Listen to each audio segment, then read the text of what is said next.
जिद, पागलपन, बेचैनी, पैशन जरूरी है। Madness is needed. बहुत ज्यादा जरूरी है किसी चीज की जिद होना, क्योंकि जिद और सपने में एक बहुत बड़ा फर्क होता है।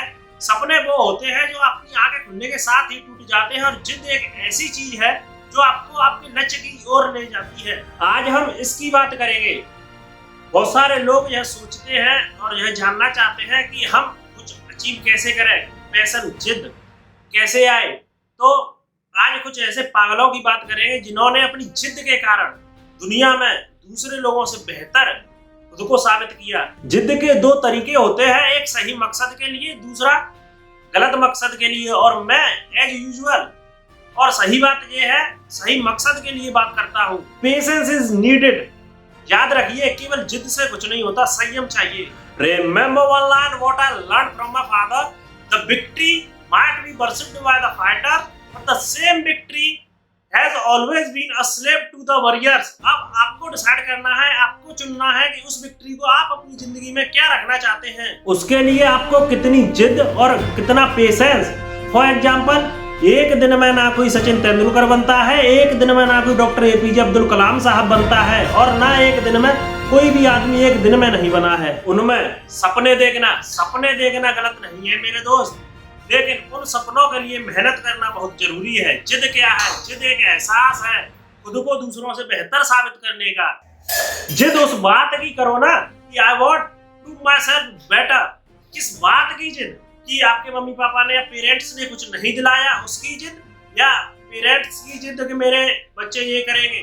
सॉरी दोस्त, मैं युद्ध की बात कर रहा हूँ। मैं युद्ध का बहुत बड़ा फैन हूँ, और मैं हमेशा कहता हूँ कि आप उन क्रांतिकारी भाइयों को ले लीजिए, चाहे आप सुभाष चंद्र बोस को लीजिए, चाहे भगत सिंह को लीजिए, चाहे चंद्रशेखर आजाद को लीजिए। उन्होंने जिद की थी एक अच्छे मकसद के लिए, और उसे पाने के लिए वे हर हद तक चले गए थे, यहाँ तक उन्होंने अपनी जान तक दे दी थी। ये सारे जिद्दी लोग थे जिन्होंने जिद की एक अच्छे कारण के लिए, एक अच्छे मकसद से। और ऐसे ही कुछ मैं मॉडर्न हीरोज की बात करता हूं, लेकिन उससे पहले हम सिर्फ एक डेफिनेशन देंगे। What is victory, what is success. Success हर आदमी के लिए अलग अलग होती है, और जीत हर इंसान के लिए अलग अलग होती है। लेकिन एक बात हमेशा याद रखना है, जीत कभी भी भीख में नहीं मांगी जाती, छीनी जाती है। ताकतवर बनो, क्योंकि कमजोर लोगों को सिर्फ आंसू मिलते हैं या भीख। और एक बात हमेशा याद रखना, कोई डोले बनाने से या सिक्स पैक्स बनाने से ताकत नहीं आती है। ताकत मैन होती है दिमाग की। जिद दिमाग से होती है, बॉडी से नहीं। बॉडी से जिद करके क्या करोगे? अकड़ के चलोगे क्या? वो जिद नहीं होती है। जिद होती है खुद को दूसरों से बेहतर साबित करने की। याद रखो, दूसरों को नीचा दिखाने से जीत नहीं मिलती है। अपने आप को मेहनत करके, ट्रेनिंग करके दूसरों से बेहतर साबित करना, वो जिद होती है। जिद एक अच्छे कारण से हो, बहुत अच्छी बात है। ऐसे जिद्दियों को लोग पागल कहा करते हैं, जैसे क्रांतिकारियों को लोग पागल कहा करते थे। याद रखना, उनमें इतनी तो दम थी कि वे आज अपनी जिद के कारण इतिहास का हिस्सा बने हुए हैं, और हम जैसे कुछ पागलों के लिए आज भी खुदा माने जाते हैं। मिट्टी के लिए मोहब्बत, ये भी एक जिद है, और ये जिद हर सिपाही में होती है।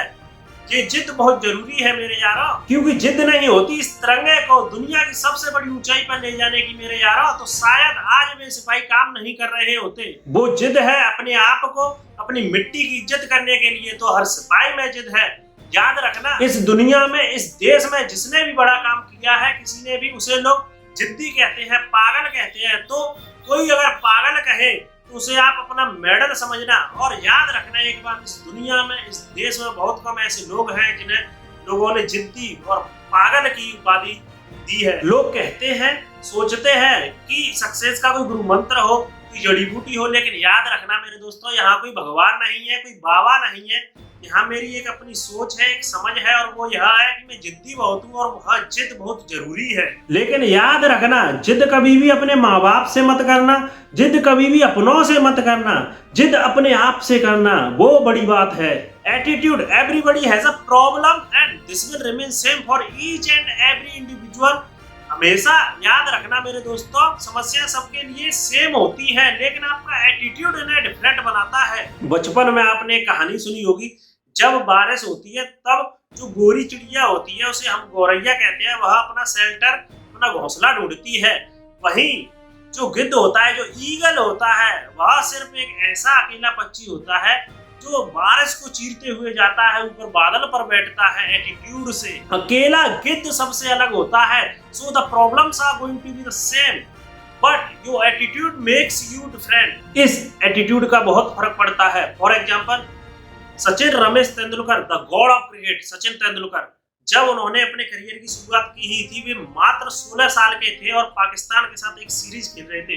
पाकिस्तान, उन दिनों पाकिस्तान की टीम में ऐसे दिग्गज हुआ करते थे जिनकी बॉल या तो जाते हुए दिखती थी या लगते हुए दिखती थी। ऐसे वकार यूनिस की बॉल पे पहली डिलीवरी पे उनकी नाक टूटी, तब सब अनुमान लगा रहे थे कि ये बंदा तो गया, ये अब नहीं खेलेगा। एक इमरान खान ने एक इंटरव्यू में भी कहा था कि ये बंदा 2-3 डिलीवरी से ज्यादा नहीं झेल पाएगा।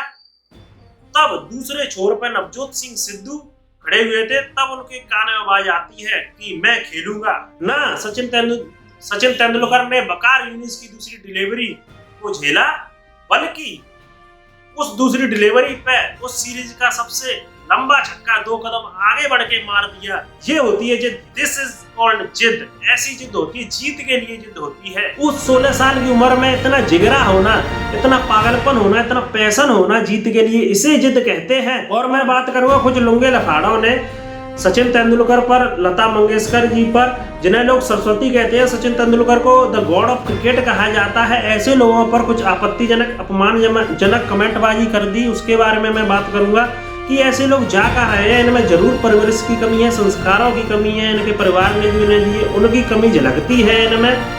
जे साले पता नहीं कुछ भी, मतलब किसी भी अपने प्रोपेगेंडा के लिए, किसी भी महान, मतलब इतने बड़े इंसान को जिसकी एक जर्नी रही है, उसे आपत्तिजनक, अपमानजनक कमेंट कर देते हैं सिर्फ इसलिए कि उसने अपने देश के लिए बोला है। इस भी देखिए, मतलब आप इन लोगों को अपनी 2 कौड़ी की कमेंट करके, 2 लाइन की कमेंट करके नीचा नहीं दिखा सकते। ये बात अपने दिमाग में डाल लीजिए आप। मैं मानता हूँ ऐसे लोगों के लिए एक शब्द है, मैं कहूँ बेटर वर्ड है बेवकूफ, या युग है चूतिया। ये साले इतने बड़े चूतिया हैं, इन्हें पता ही नहीं कौन किससे क्या कह रहा है। मतलब जिन्हें सारा देश माँ के समान मानता है, उनके खिलाफ ये कुछ भी बोल रहे हैं। जिन्हें लोग गॉड ऑफ क्रिकेट मानते हैं, भगवान मानते हैं क्रिकेट का, उसके खिलाफ मतलब कमेंटबाजी कर रहे हैं 2 कौड़ी की कमेंट करके। ये क्या दर्शाना चाहते हैं, अपनी कैसी मानसिकता को दिखाना चाहते हैं, ये तो मुझे पता नहीं। पर ये लीजेंड्स के बारे में बात कर रहे हैं, तो आई कैन ओनली से कि भगवान इन्हें सद्बुद्धि दे। एंड आप अपनी ओपिनियन जरूर मुझे कमेंट बॉक्स में कमेंट करके बताएं इसके बारे में, आप क्या सोचते हैं। Till then stay happy, stay healthy. मिलते हैं अगली वीडियो में। जय हिंद, जय भारत।